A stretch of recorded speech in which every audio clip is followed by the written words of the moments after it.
Good morning to the legendary Dennis Cometti. Good morning. Ten, welcome back, mate, and what a weekend of footy. Yeah.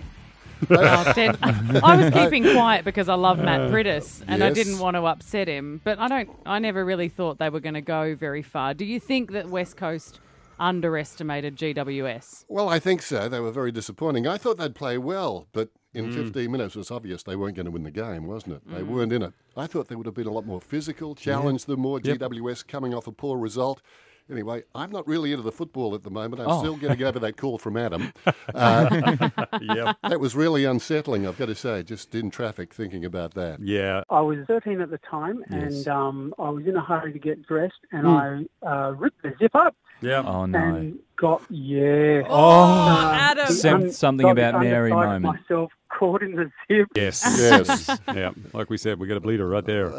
Disappointing weekend, really, in terms of, footy? quality of games. Yeah. Yeah, they were all the Unless you finals go bar for the- one has Yeah. been a blowout, hasn't it? So, True. no, I think the Eagles will come out of it thinking sixth isn't a bad finish. Yep.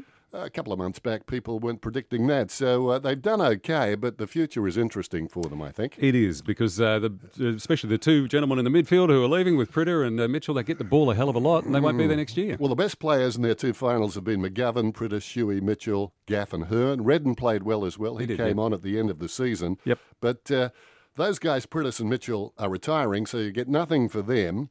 And finishing sixth doesn't exactly help you with draft picks either. So East Perth looks average. I'm just wondering what happens next. It's not going to be an easy run. Natanui comes back, and that's terrific. Yeah. And I've got to say, watching them the other night and watching them through the season, not always the best vantage point on television, but I think the elephant in the room is Lewis Jetta. Lewis Jetta, Yeah. who was there to run, Yep. but doesn't seem to like to run. Yeah. Anyway, that's Yeah. a downer. Yeah, and you say, Nui coming back, with the way Vardy played and like Scott Lysette, Ruck's not Yeah. the problem for the Eagles right now. Well, an Going athlete like Nat Nui always helps, Of I course. think. But even so, the future is not rosy. It can't be said to be rosy from what I've seen. And just looking at where they'll draft, I think it's going to be a tough time and they'll need to be shrewd.